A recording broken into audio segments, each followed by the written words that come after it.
Si tu es parent salarié et que tu as une envie brûlante de lancer ton activité d'indépendant complémentaire, mais que tu te sens bloqué, aujourd'hui, on va voir comment lancer petit à petit ton projet sans sacrifier ton équilibre de vie. Avant de commencer, je t'invite à t'inscrire à ma newsletter qui te permet de recevoir régulièrement du contenu pour t'aider à te lancer sereinement dans ton projet d'indépendant complémentaire. Non, lancer ton activité d'indépendant complémentaire, ça ne veut pas dire bosser comme un acharné et ne plus voir tes enfants. Il y a des solutions, il y a une structure à suivre et je vais t'expliquer tout ça. Je rencontre beaucoup de personnes qui pensent que ça va prendre trop de temps, que ça va être trop stressant, trop difficile de lancer son activité d'indépendant complémentaire, que ça va générer du stress supplémentaire et qu'ils vont devoir choisir entre leur projet et leur famille.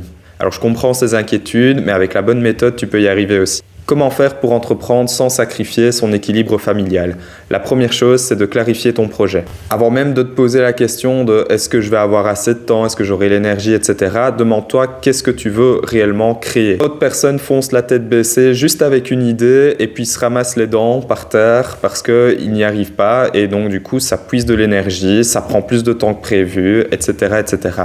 Et donc l'idée, c'est vraiment de poser les bases de ton projet dans un premier temps. Pour ça, tu peux te poser les deux premières questions.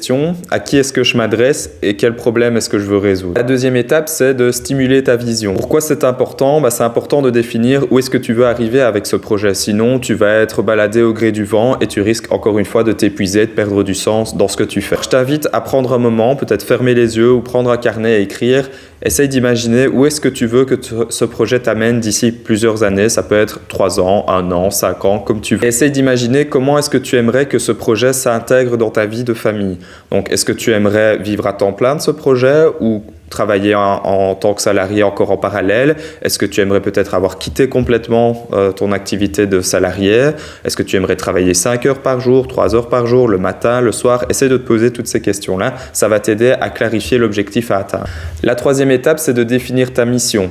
La mission, c'est pourquoi est-ce que tu travailles sur ce projet au quotidien. Donc là, on revient sur le jour après jour. Qu'est-ce qui fait que tu te lèves et que tu vas te dire aujourd'hui, je vais travailler sur mon projet? Pour la trouver, pose-toi cette question. Quel impact est-ce que je veux donner dans la vie des gens que je veux aider? Avoir une mission claire, ça te permet vraiment de garder la persévérance à ce moment-là parce que la motivation, c'est très fluctuant. Par contre, si tu sais pourquoi au quotidien tu travailles sur ton projet, ça va te permettre d'être persévérant même quand tu es fatigué, même quand tu as l'impression de manquer de temps. La quatrième étape, c'est d'avancer dans une bonne énergie. Si tu travailles sur ton projet en te disant il faut vraiment que j'y arrive ou ça va aller comme ça ou etc., ça va te créer du stress, c'est vraiment pas une bonne chose. Pour ça, c'est vraiment de réfléchir à quand est-ce que tu peux caser ton projet dans ta journée. Encore une fois, une demi-heure pour avancer chaque jour, c'est suffisant et ça va vraiment sur le long terme apporter des résultats concrets. Et la dernière étape, c'est de tester rapidement. Il ne faut pas rester dans ton coin pendant des mois à peaufiner ton idée, peaufiner ton offre. Il faut vraiment essayer de la confronter à la réalité le plus rapidement possible. Pour ce faire, je t'invite à essayer d'entrer en contact le plus rapidement possible avec les personnes que tu veux aider. Et essayer de voir un petit peu si ce que tu avais imaginé comme solution répond réellement à leurs besoins. Et en fonction de ça, tu adaptes ton offre, tu adaptes ta communication. Garde en tête par rapport à cette étape-là que l'important, ce n'est pas d'être parfait. Par contre, c'est important de passer à l'action et de confronter ces idées. Si cette vidéo t'a intéressé, je propose une formation qui va plus loin sur ces thématiques. Si tu veux la suivre, tu peux te rendre sur mon site internet. Le lien est dans la description. En attendant, n'oublie pas de rêver grand, mais surtout de gérer mieux.